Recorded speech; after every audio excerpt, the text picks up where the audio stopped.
Hi, everybody. Today we are talking about why managing fears is so important when caring for aging parents who are experiencing ongoing health challenges. Stay with me while I share 7 tips to help caregivers remain practical and positive throughout the journey. I'm Pamela D Wilson. I am a caregiving expert and advocate with more than 20 years experience. So I ask you to like this channel, follow, click comment so that other people seeking hope, help, and this type of information can find their way here to my channel where there are over 800 videos answering questions that caregivers ask. You can also go over to my website. It's PamelaDWilson.com. There are caregiver surveys and articles and blogs and online courses there. So let's talk about caregiving. It often begins with small tasks like picking up groceries or prescriptions, and then one day you find yourself sitting in the doctor's office with your aging parent or sitting in the emergency room with your aging parent. And so all of these additional tasks, medical health care, they add complications for family caregivers and for the person who needs care.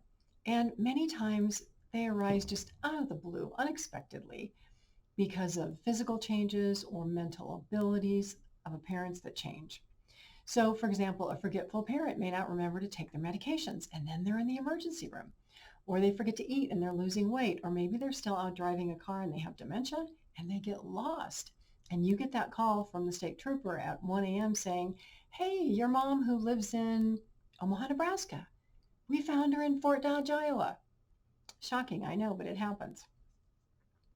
So a parent experiencing any type of changes, whether it's physical weakness or memory loss, can start to have a lot of difficulties that take up and consume more of the caregiver's time. And so as the needs of parents increase, the stress levels just go up and up and up and up and up. And caregivers are swept into this whirlwind of activity that then they begin to worry about, oh my gosh, what is going to happen next? How bad is it going to be? And really, this happens when families don't discuss care, right? When they don't have discussions around the type of care that's needed, the time frame, how are we going to pay for care, how will we make these decisions? Instead, most of the time what happens, as you know, everything just kind of runs on autopilot until one day, heaven forbid, something happens to change everything and decisions have to be made.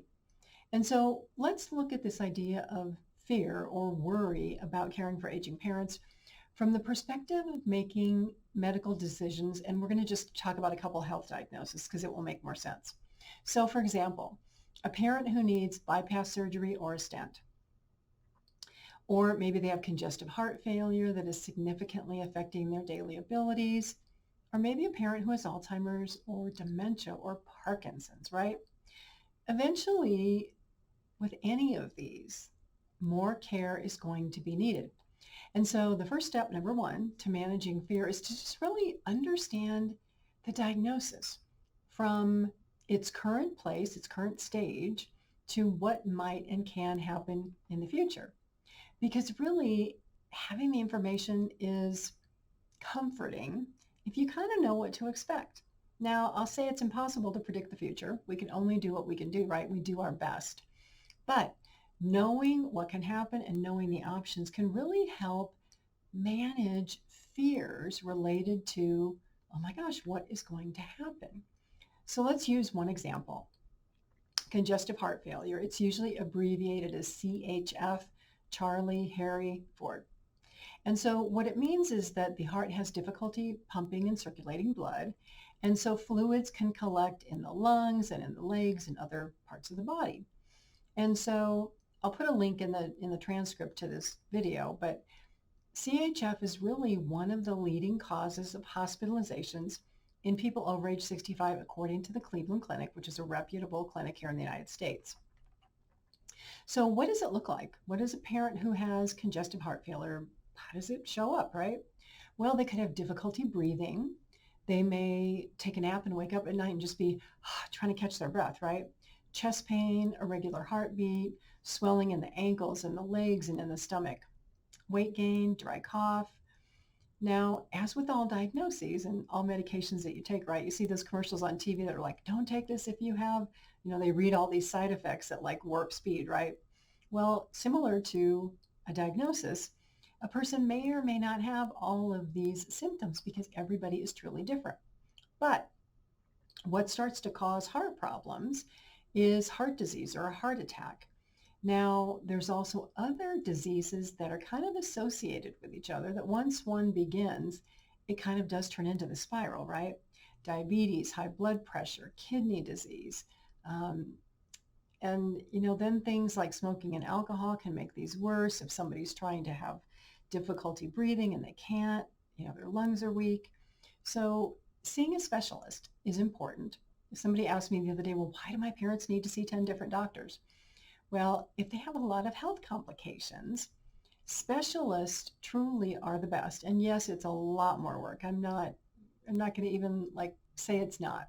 It's a lot more work because as that caregiver, you have to make sure doctor number 1 knows what doctor 2 is doing and doctor 3 and doctor 4 so that they're not prescribing medications across each other and they all know that each other exists, right? So let's add some more worry and stress to the situation, right? 10 doctors. So number 2, for why managing fears is essential when caring for aging parents is being realistic about a health diagnosis and seeking information, either from that physician or maybe a nurse or a social worker in the office. Now, we all do this. The internet, right? Information's right there. It's easily accessible. But what we don't consider that can actually raise our stress levels and our fears and our worries is that the internet doesn't have access to your parents' health history, right? They don't know what's wrong totally with your parent. They don't know if they have other diseases. So all that information out there, while helpful, does not exactly fit your situation. So search the internet, but keep all of it with a grain of salt and a mind that we still need to learn more. Because caregivers truly are advocates for aging parents and spouses and grandparents and other loved ones. And so as that advocate, you want to make sure that you are asking questions to fully understand the diagnosis, what it looks like today, how it can progress, and even if the doctor has recommendations on what your parent should do today. Add to that, you want to make sure that the person with the diagnosis, whether it is your aging parent or spouse or even yourself, really has a full understanding of what it means and the options to take medications or to refuse treatment. What happens if we do nothing? Or what happens if we do something? And it's also important in this mix of things to understand that healthcare professionals, most of them are highly educated, right? They may use words or terms that you have no idea what they're talking about. Do not be afraid to ask, because something they may tell you, which may seem like obvious and you don't do it, but something unfortunate happens. So let's use a simple recommendation. Doctor says, you know what, have your mom take this medication, have her sit up for at least 30 minutes after she takes it, right? And you think, no big deal. Who's going to worry about 30 minutes? Blah, blah, blah. Well, your mom lays down and all of a sudden she has horrible indigestion and she's nauseated and she's throwing up all over the place. Because you missed that little detail, your mom is now in a very uncomfortable situation. So it's important to understand the recommendations and to say, well, what happens if we don't do this? So that so that you're more motivated to say, okay, mom, you're sitting up for 30 minutes after you eat and take this medication. Number 3, for why managing fears is essential when caring for aging parents is to avoid what I call catastrophizing or trauma-based thinking. So in simple terms, thinking and worrying and believing that the worst is certainly going to happen. Now, this can be challenging if you have other people in your family or you've known a friend with a similar diagnosis and they didn't do very well, right? You're thinking, oh my gosh, it's going to be bad like that. And so your first thought when the doctor's like giving you this information, you might be thinking, oh man, I don't know anybody who's done well with this diagnosis, whatever it is, right?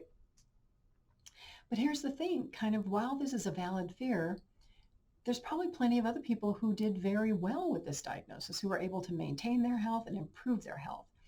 And so these decisions or perceptions about like what something is like or what's going to happen in the future, we can skew them based on our own life experience and our own knowledge, which is not vast if we have not done this for thousands of people, right? So don't fall into the trap of thinking that the worst is certainly going to happen. Take into consideration the health status of the person that you're caring for, which includes their daily activity level, how they approach nutrition and other factors and things that are good for them. Because the healthier you are when you get a diagnosis and the earlier that you find it, the easier it is to recover from that in the very early stages, which takes us to number 4 for why managing fears is essential, is to realize that one negative experience does not predict the future. And, a negative experience, there's plenty of them, right? You have a flat tire. Now you're worried about having a flat tire in your car. Or you lose your job and you're thinking, oh my gosh, I'm going to get another job and I'm going to lose another job. And you just start to worry and worry and worry and worry and worry. And that's catastrophizing. That's trauma-based thinking. And I know a lot of caregivers who suffer from PTSD, which is post-traumatic stress disorder, because one thing happened and it was so big and it was so traumatic that all they can do is like ruminate and think about this thing that happened. And as they think about it, they get more upset and they worry more and their stress levels rise. Try not to do that to yourself. And so some common examples of this happening, right? You or a parent goes to a hospital and it's a bad experience. Staff was not helpful. They didn't treat what you went there for. It was just not good, right? So when you think about this, you can make a choice, right? You never want to go back to that hospital. Research other hospitals in the area and examine their patient experience ratings. Do they get good ratings for care? Those are the ones that you want to go to instead of the one where you did not have a good experience. And so this happens in many areas of our life when you really think about it. Let's use travel and vacation as one. So let's say you took a trip on airline X and your luggage got lost and your flights were delayed and it was just a nightmare.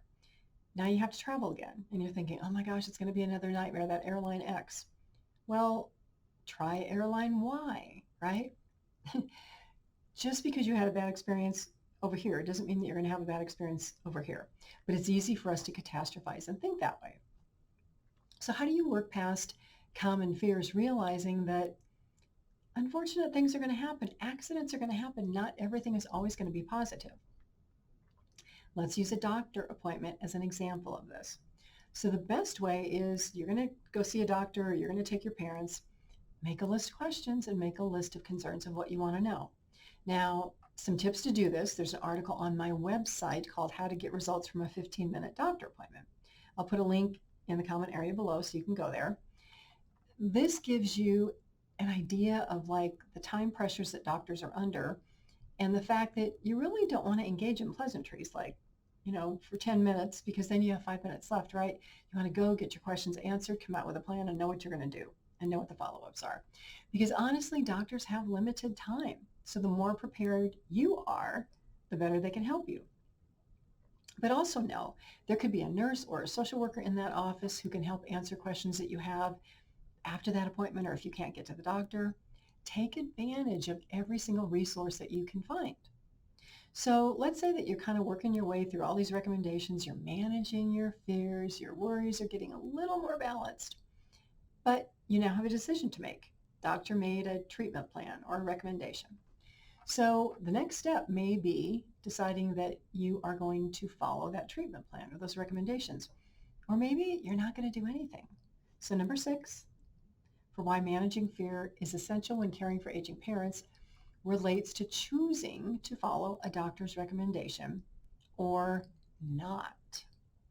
The recommendation may be something simple like a behavior change to give up junk food or exercise or stop smoking or consuming alcohol or substances. Or maybe it's a decision to have surgery. So if you fully consider all the options and you know the pros and the cons, the percentages, the likelihoods, right? The odds of being healthier after this health change or the odds of being sicker if you don't do anything. Then you can decide, do I want to be healthy? Would I rather be sick all the time? Then you have a choice to make. But you have to get to the point where you understand exactly what those consequences are. Because if you don't, you may decide not to pursue a treatment. And then later on, you're like, oh my gosh, why didn't somebody tell me this was going to happen? Now I can't walk. I've got a bad leg and I can't drive a car anymore and all these other problems, right? If you don't investigate and ask questions, you will never know the options. And it does take effort. Once you receive a diagnosis, it takes effort to understand it and the consequences and to motivate yourself to make a lifestyle change if that is something that you want to do. So if you can be very clear about the benefits of why I should do this and what happens if I don't do this, then all your decisions become more clear. There's less worry, right? I mean, you may worry about the consequences of not doing anything, but at least you made a conscious choice not to do anything, right? So example of this is a person needs heart surgery to clear a blocked artery. And they were very active before this and they want to go back to being active. So that's their motivation, right? But in the middle between surgery and being active again, there's this thing called rehab. And rehab is not going to be easy. They know that, they've been told it, but they're like, you know what? I will go through rehab for 6 weeks and do whatever it takes so that I can go back and golf and go out in my boat, water ski, hike, do whatever it is I like to do, bowl, right? Because I know that I want to get to this other side. So the last one, number 7, for why managing fear is so important when caring for aging parents, is this daily effort to work at maintaining a positive mindset and thoughts. And really, it's as much about being flexible as having a positive mindset, okay? So any type of change, whether, our mind dwells in the negative and we got to move it over here to the positive, it can seem like a huge obstacle to overcome, but you can do it because you control your mind. You control your thoughts. Now, maybe you've allowed your thoughts to go to this negative place and stay there. Now you got to push those thoughts away and bring in flexibility and bring in other positive thoughts. Because it's so common to believe that everything is based on all your past experiences, which may not have been positive. And it's also common to fear the unknown. But the way to work through this is to place your mind in this state of non-judgment and to say, wow, this is scary. I got a diagnosis here. I'm not sure what I'm going to do about it.